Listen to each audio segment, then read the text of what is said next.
Hi everybody. In this video, we are going to discuss about your project, a bachelor degree project titled Analyzing the Impact of Resource, Topology and Traffic-Based Attacks on the Performance of Wireless Sensor Networks. The presentation path: Introduction, Problem Statement, Hardware and Software Requirements, Development Methodology, Elicitation Techniques, Project Planning, System Design, Prototyping, Conclusion, References. Chapter 1, Introduction. What is a wireless sensor network? So wireless sensor network means it is a collection of sensors, or we can say wireless devices. So you can see in this picture. So there are so many sensors placed in a different locations. So all the sensors are going to collect the data, okay, about the environment, and all collected data, whatever the data collected by the sensors, it will be sent to a base station. So a base station is going to be a very important device here. We can say base station, or we can say as a sync node. So all the data will be collected by the base station. Then the base station will be connected with the internet. The data will be transferred to the external user. So you can send it to the external user, or you can store it in a cloud storage anywhere. So the data will be stored. So the very important components. Okay, here if you take a wireless sensor network, the three important components. So what are they? The first one is the sensors, second one is the base station, the third one is the internet. So this is how the wireless sensor network is arranged. Wireless sensor network topologies. So there are three different topologies available. So the first topology is star topology, second one is a tree topology, third one is a mesh topology. So in a star topology, you can see here, so these are all the sender nodes. So we can say UDP sender, or we can say sensors, okay, anything. All the sensors are directly connected to the sync node. Okay, that means it is connected to our gateway, or we can say as a base station, okay, anything. So this is directly connected. Each and every sensor, okay, or every node is directly connected with the base station. So this is called the star topology. So in a tree topology, so this is our base station. So the sensor nodes are spread. Okay, they are spread here and there. Okay, all the sensor nodes, they cannot communicate directly with the sync node. That means with the base stations, they cannot directly communicate. They can communicate only through the other nodes. Okay, so these types of arrangement, we are going to say it is a tree topology.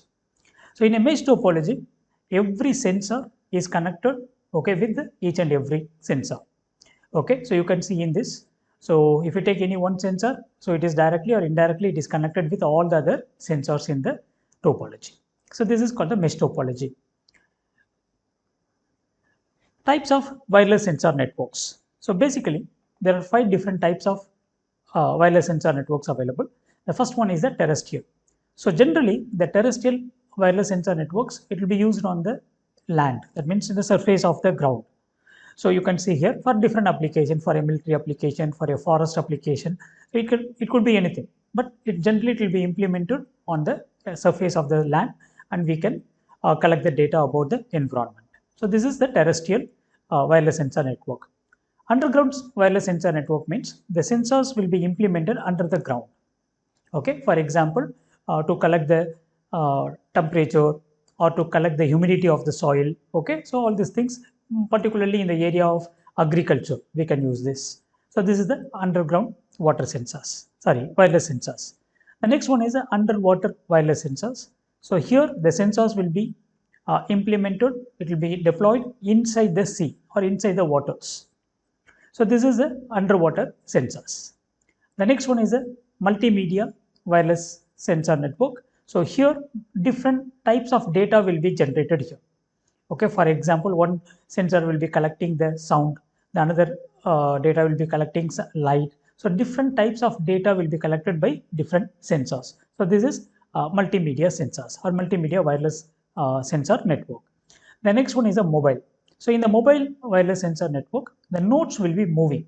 Okay, it will be keep on moving from one place to another place. So here if you see the terrestrial, underground, okay, underwater, multimedia. So here mostly the sensors will be in a static. That means it will be fixed in one place. The sensors are not going to move. But here the sensors are keep on moving from one place to another place. So this is a mobile wireless sensor networks.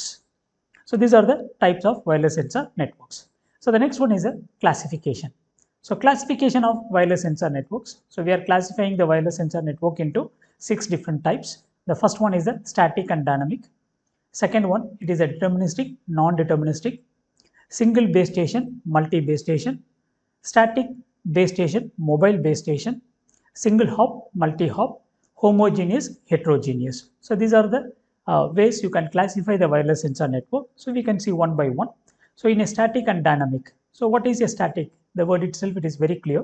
So static wireless sensor network means everything. That means the sensor and also your gateway or the sync node or the border, whatever it is. So it's going to be, that means the base station. So it is going to be fixed. They are not going to move. So the devices, that means the sensors are not going to move. And also the base station is not going to move. So everything is going to be static and it is not going to change. But whereas in a dynamic wireless sensor network, so things are going to move. So that means you are having a sync node, that means the base station is going to move. And also the sensors, the sensor nodes, so they can move from one place to another place. So this is a dynamic wireless sensor network. So in some applications we use static and in some applications we use dynamic. Then the next one is a deterministics and non-deterministic. So in a deterministic, you can see here all the sensor nodes are arranged one by one. The first node, second node, third node, fourth node. I'm arranging the nodes like this. But whereas in a non-deterministic, we are arranging like a tree structure. Then the third type is a single base station, multi-base station. So the word itself, it is very clear. Base station, single. So only one base station will be available. All the sensor nodes, they are going to communicate with the base station. So 1, 2, 3, 4, 5. There are many sensors available. So all the sensors, they are going to communicate with only one base station. So this is called a single base station. Then multi-base station means you will be having multiple. So 1 and 2. This is going to be my entire network. One network I'm going to take. So 2 base stations I'm having. So my sensor nodes, they can communicate with this base stations. Then static base station, mobile base station. This also we already discussed. So in a static base station, the base station is going to be fixed. It is not going to move. But in the mobile base station, so the base station is going to move from one location to another location. Then the next one is a single hop and multi-hop. So in a single hop wireless sensor network, every sensor, each and every sensor, they can directly communicate with the base station. You can see here. So every sensor node, it can directly communicate with the base station. So this is called single hop wireless sensor network. In a multi-hop, in a multi-hop wireless sensor network, so that sensor devices, all the sensor devices, they are not going to communicate directly with the base stations. So they can communicate only through the other sensor nodes. For example, if you take this one, so it is going to communicate with the next one, the next sensor node. The next sensor node will send the data to the next one. The next one will send it to the sync node. So this concept is called multi-hop. Multi-hop communication, or we can say it is a multi-hop wireless sensor networks.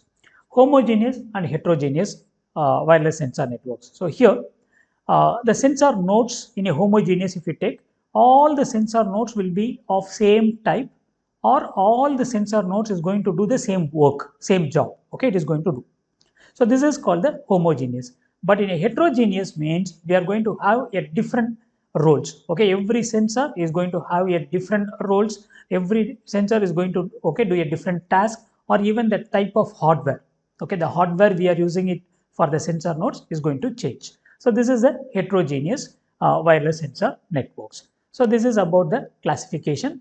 So we classified the wireless sensor networks into 6 different types.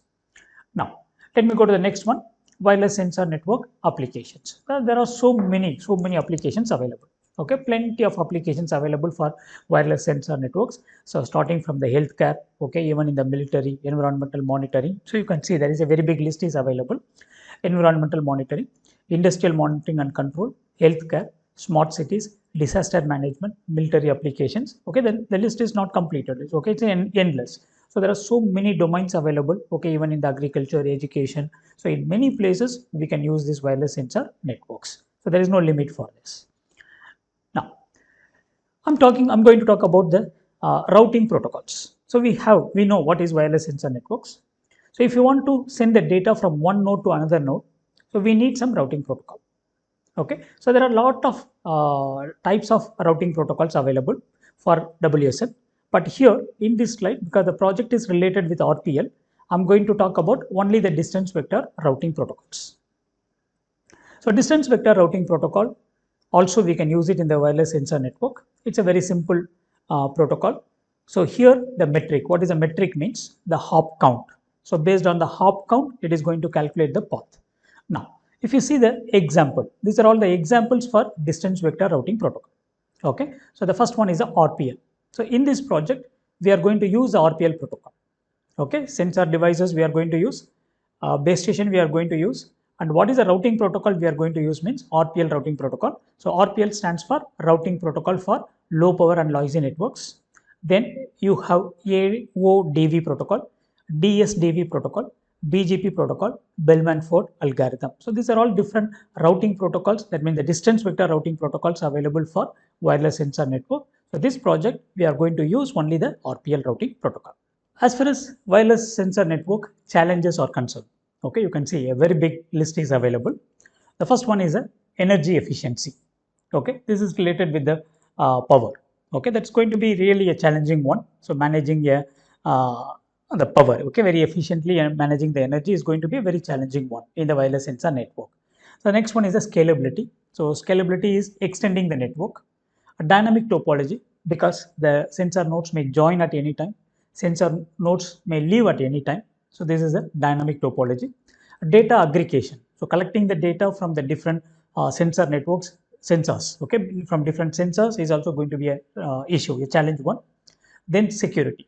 So security is a major concern. There are a lot of plenty of attacks possible, okay, as far as wireless network is concerned. Quality of service, power management. So power management and the energy efficiency, it is almost related.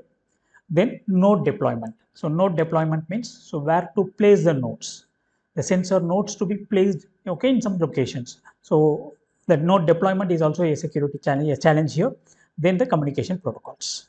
Wireless sensor network, RPL, attack classification. So in this slide, we are going to talk about what are the various types of attacks possible, okay, on a wireless sensor network with RPL routing protocol. Okay, so basically we are dividing the attacks into three types: resources, topology, and traffic based attacks.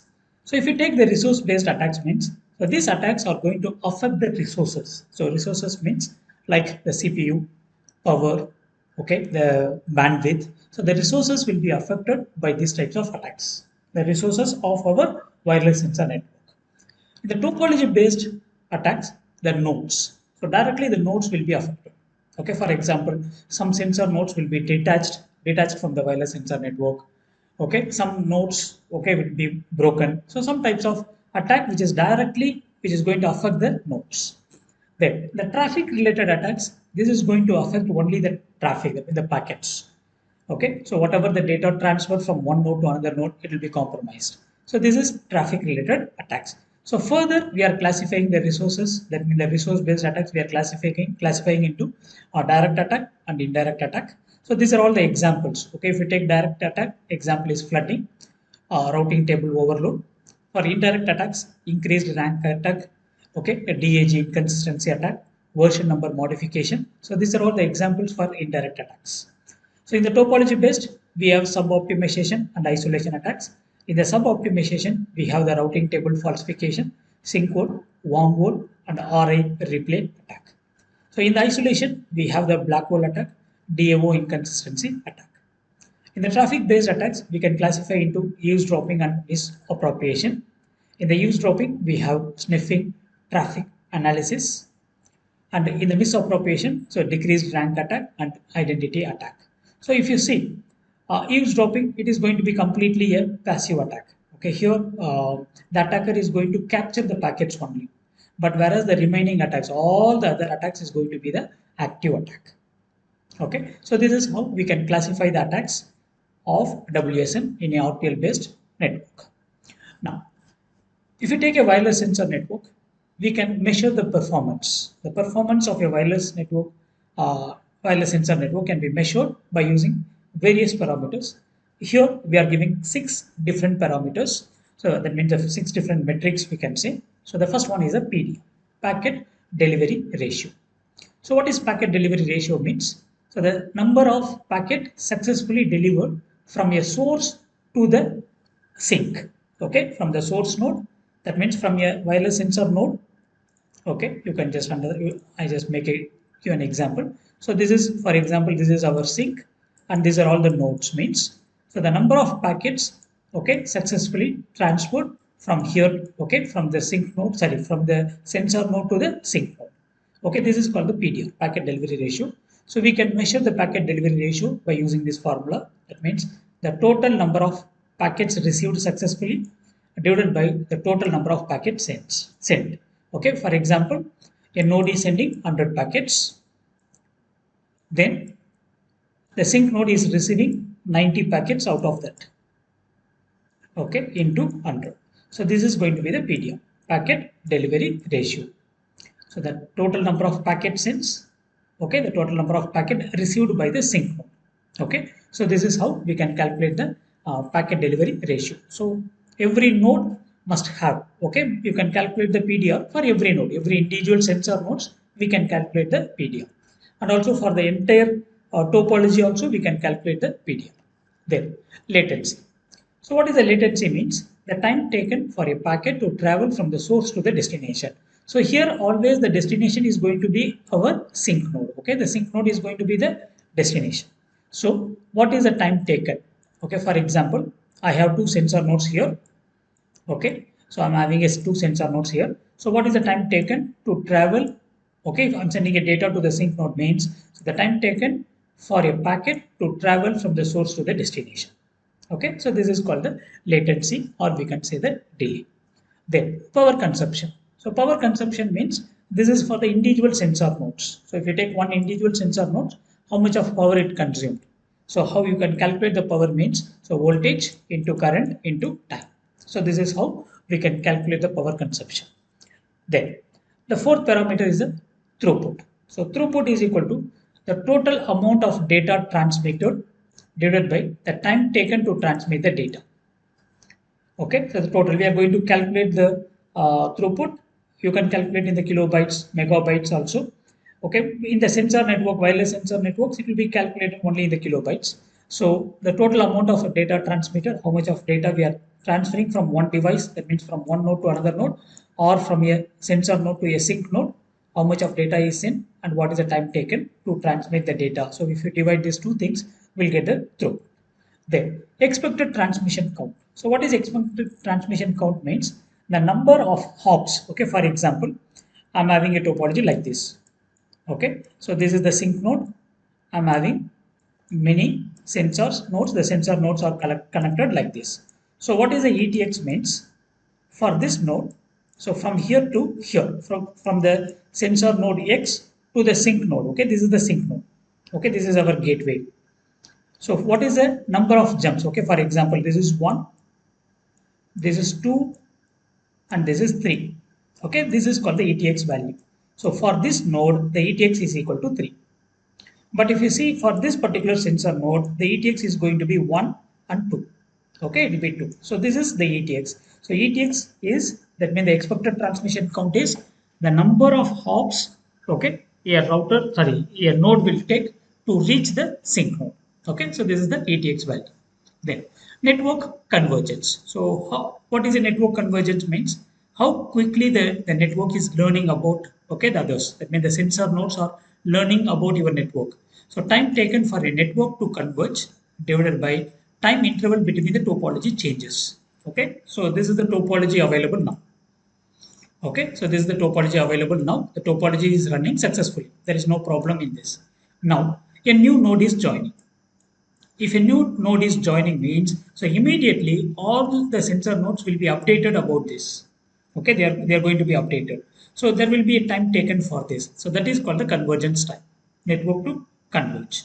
So the time taken for the network to converge divided by the time interval between the topology changes. So this is the network convergence. So these are the 6 parameters. Actually, there are lot of other parameters also available, but we are selecting only 6 parameters in this project.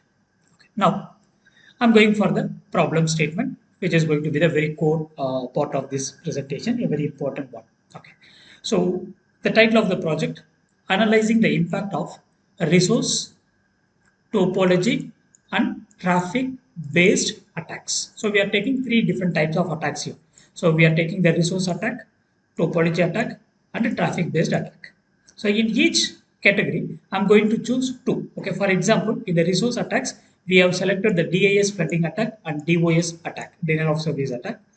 In the topology based attack, we have selected the black hole attack and selective forwarding attack. In the traffic based attack, we selected the decreased rank attack and identity attack. So these are the attacks we select. Then 6 different parameters, that means the metrics. Okay, we selected this parameter performance metrics we selected. So what is the aim of this project means? So we are going to implement all these attacks. Okay, all the attacks we are going to implement in a wireless sensor network, and we are going to measure what is the packet delivery ratio, latency, power consumption, throughput, okay, expected transmission count, that means the ETX, okay, network convergence, all these things we are going to calculate, and we are going to find, okay, we are going to find which attack is going to have, okay, less packet delivery ratio. Okay, packet delivery ratio, if you have any attacks in your network, automatically the packet delivery ratio will go down. So which attack is having the maximum, okay, effect or maximum impact, okay, we can say, on packet delivery ratio. Then which attack is going to have less impact on the packet delivery ratio? We have to identify it. Then the next one, which attack is going to increase the delay of your network? If the delay is increased, automatically your network is not good. So the attacks will always increase the latency, delay. So which attack is going to increase the delay and which attack is going to decrease the delay? We have to identify it.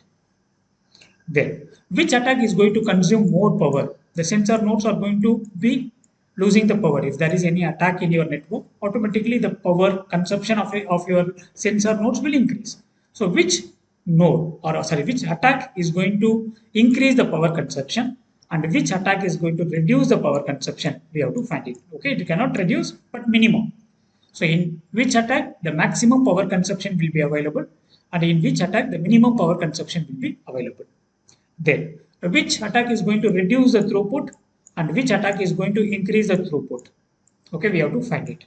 So expected transmission count, in which attack the ETS has increased, okay, and in which attack the ETX value is decreasing. In the network convergence, so which attack is increasing the network convergence time and which attack is going to reduce the network convergence time? So we have to identify. So this is going to be a research-based project. Which attack is going to have the maximum impact on which performance metric and which attack is going to have less impact on the performance metric. So this is what we are going to find it in this particular project. So the proposed work aims to analyze the negative impact. All the attacks are going to have negative impact, there is no doubt. Okay, all the in attacks. Okay, so whatever the attacks we discussed in the previous slide, that means the 6 attacks, they are going to have negative impact. Okay, there is no doubt in that. But which one is going to have the maximum and which is going to have the minimum? Okay, so this is what we have to find it in this particular project. Now, let me go for the hardware and software requirements. So what are the softwares we need? Okay, and what is the hardware we need means. So minimum 8 GB of RAM. Okay, Intel Core i7 system we are going to use here, and then hard disk is we are going to have 1 TB of hard disk. So Windows operating system, okay, minimum is 8. So we are going to use Windows 11. Okay, Windows operating system 11 we are going to use. Okay, then software requirements, if you see, so we need the Contiki OS. So we are going to have it in the virtual box. Okay, we are not going to install it directly. So in a virtual box, we are going to have this Contiki operating system, and we are going to actually virtual box means in VM player. Okay, we are going to use.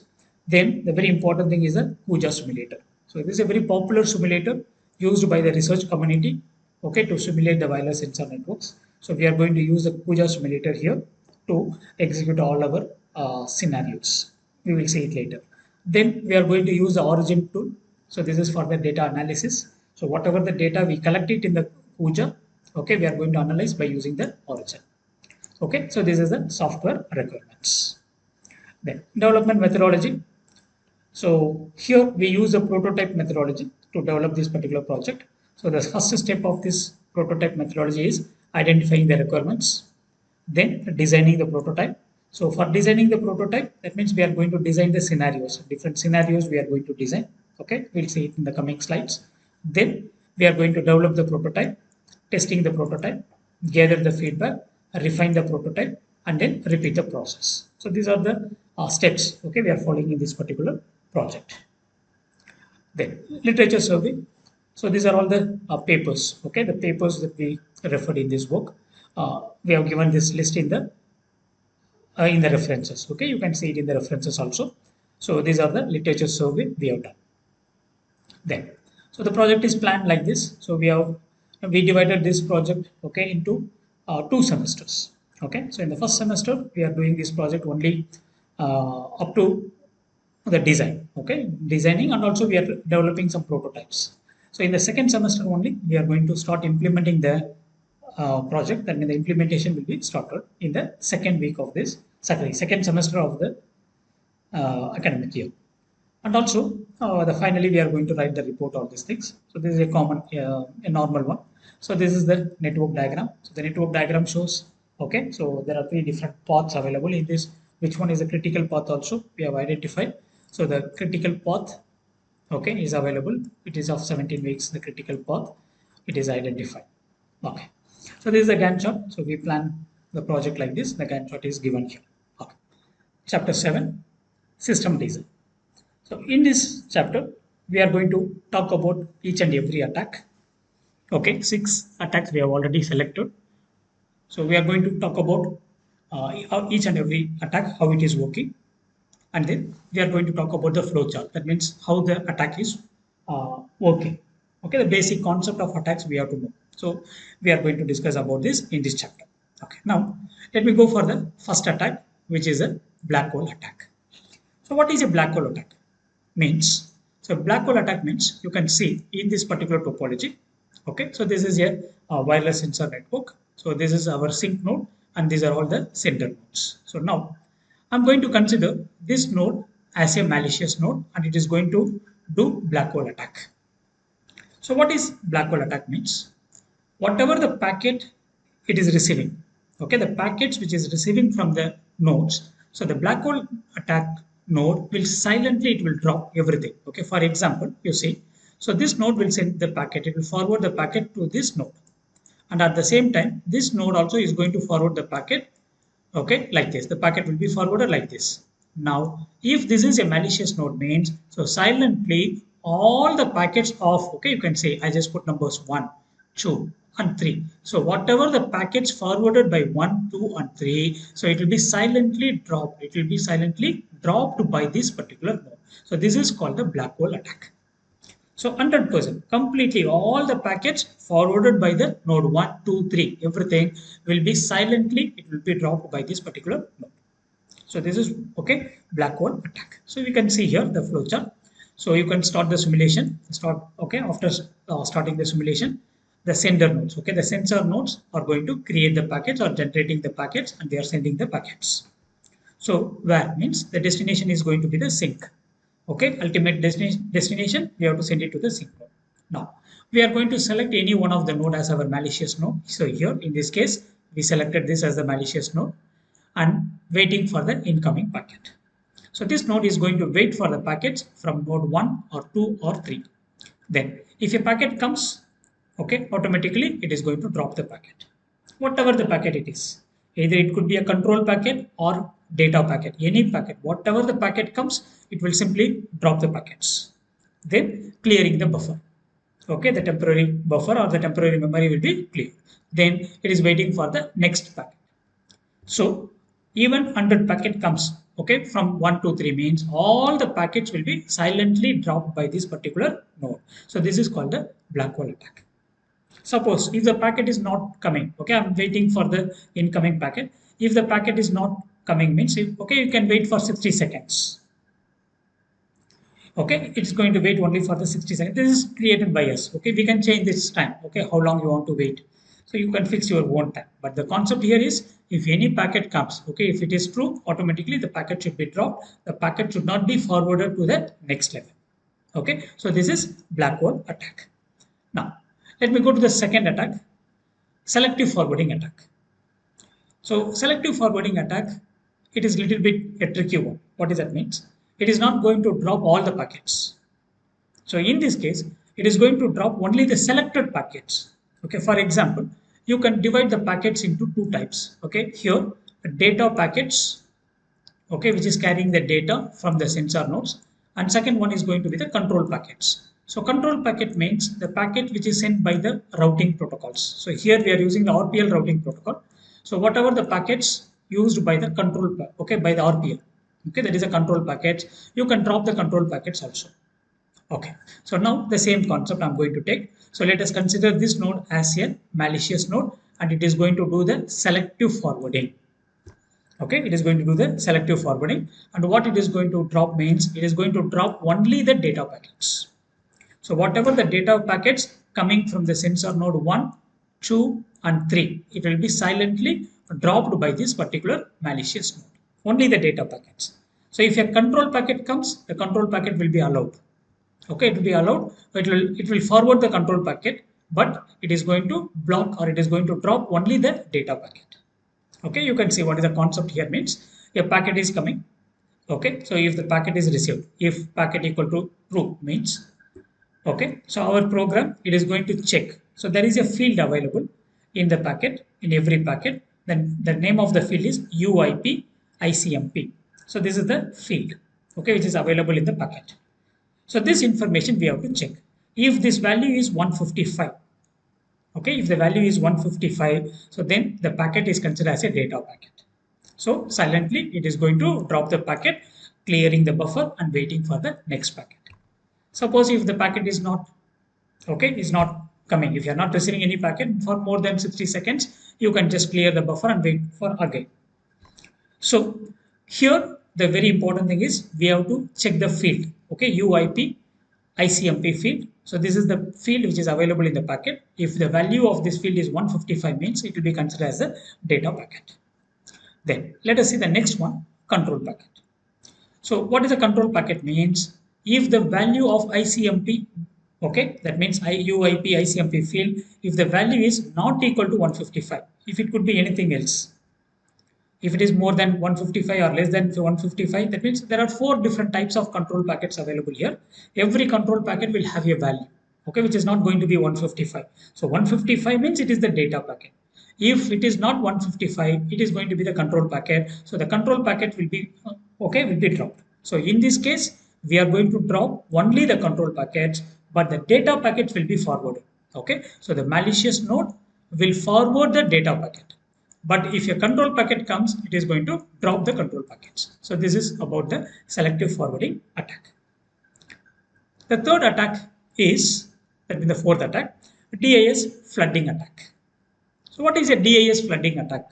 Means a node. Okay, for example, if a new node wants to join, okay, if a new node, okay, for example, you can take this as a new node. If a new node wants to join this network means the new node must send the DIS packet. Okay, it will send the DIS packet to the neighbors. Okay, the neighbors, okay, it will just broadcast the DIS packets. So what does it mean? Means I want to join in this network. Now, the DIS packet is received by the neighbors. The neighbors is going to send, okay, they are going to reply with DIO packets.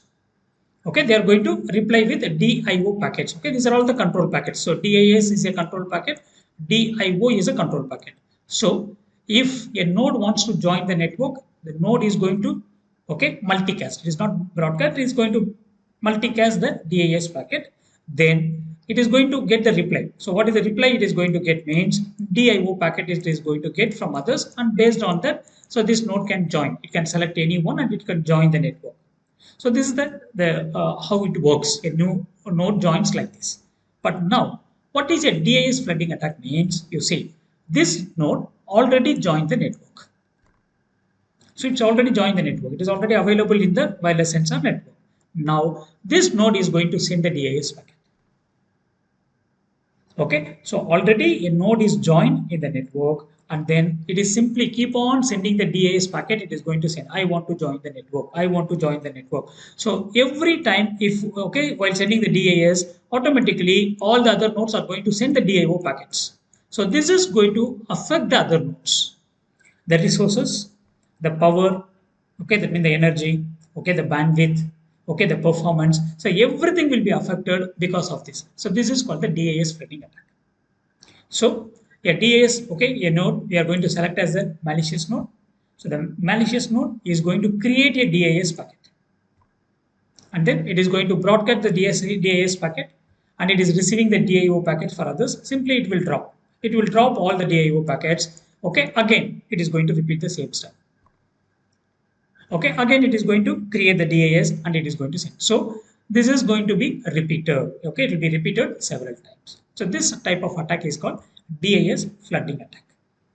Then the next attack is a denial of service attack, DOS. So almost the same concept. Okay, like previous one, the same concept, but here the packet is going to change. In the previous attack, we use a DAS attack. Okay, that means the DAS packet is used. Okay, DAS packet is used, but here it is going to use the ICMP packet. That means the ping packet will be used for creating the denial of service attack, and ICMP ping packet will be used. So we already studied about this ICMP ping, okay, in many places. So if you want to create a simple denial of service attack, you can just keep on giving a ping command to others. So the same thing. So here it is going to create a ICMP ping packet. So the ping packet size should be okay greater than 40 bytes. Then it is just simply sending it to the others. So in ICMP packet, okay, you can see if I send the ICMP packet, it is called the echo request. Sending the ICMP packet is called the echo request. Then okay, echo request packet will be sent. Then other nodes they are going to give the echo reply. The reply packet will come. Okay, so this will be continuously going on. So automatically what will happen means the resources of every devices will be affected. Okay, so this is called the DOS attack. Then the next one is a decreased rank attack. So this is a little bit a tricky attack. So what does that means? So if you go for a wireless sensor network, every node is having a rank. Okay, for example, this is a rank 1 because it is in top level. So the next node, I'm going to say this is rank 2, okay, rank 3, rank 4, okay, like this. Every node is going to have some ranks. Okay, or you can consider 1, 2, okay, 3, easy to understand. Okay, 4, 5, 6. Okay, I'm going to make the ranks like this. Okay, this is not correct one, but just to understand, I'm telling. So these are the ranks of every node. Okay, now I'm going to select this node as an attacker node. 4 is an attacker. Now, from this node, okay, from this node which is in blue color, so I'm saying, okay, it is sending a packet, it is forwarding a packet. Okay, it is forwarding a packet to this 4. Now 4 is a malicious. Now what the node 4 is going to do means it is going to change the rank of this node, because in the packet the rank value is available. Okay, for example, the rank value is going to be 4 means so this person is going to change the rank of others. Okay, changing the rank. Okay, the manipulation. Okay, it is going to do the manipulation of the rank. So in some cases even this node can change its own rank also, it can change. Okay, so what is the concept here means changing the or manipulating the rank of a particular node by the malicious node. Okay, that is a concept. So you can see here, so the rank manipulation is okay. So we are selecting a sync. Okay, that means we are selecting a target. Okay, a target will be selected. So the target is sending the DIO packets for me. So in the DIO packet, whatever the data available in the DIO packet, that means the packet I'm receiving. Okay, the DIO packet I'm receiving. So in the DIO packet, the malicious node is going to manipulate the rank and it is forwarding to the others. Okay, it is forwarding to the others. So that means I'm receiving your DIO and I'm going to do some manipulation. Okay, we are implementing in this way. Okay, I'm receiving your own packet. That means the packet from others, I'm receiving the DIO packet. I'm doing some changes in the rank value. Either we can increase the value or decrease the value. But in this case, we are going to decrease the value and we are going to send the packet, okay, to others. So this is the decreased rank attack. Then the next one is an identity attack. So it is almost similar to the previous attack. So in the previous attack, we are changing the rank value, but here what we are going to do means we are going to steal. That means the attacker is going to take some identity of the others and the attacker is going to use. Okay, so for example, if this is the attacker, okay, this is the attacker node means, so the attacker is receiving the DIO packet. So in the DIO packet, the information about this node is available. Now the information available in the DOI packet, I'm going to use it. So the attacker is going to use it. So this is called the identity. Okay, so almost identity theft. Okay, you can see here. So one node is going to be the malicious node and one node is going to be the target node. So the target node is sending the DIO to the neighbor. So receiver, that means the malicious node, it is going to capture the DIO. Okay, it is manipulating the rank. Okay, it is not manipulating the rank, it is going to take the identity. It is going to remove the, okay, it is going to take the identity and this identity will be used by the attackers. Okay, so this is the identity attack. So these are the attacks we are going to implement here.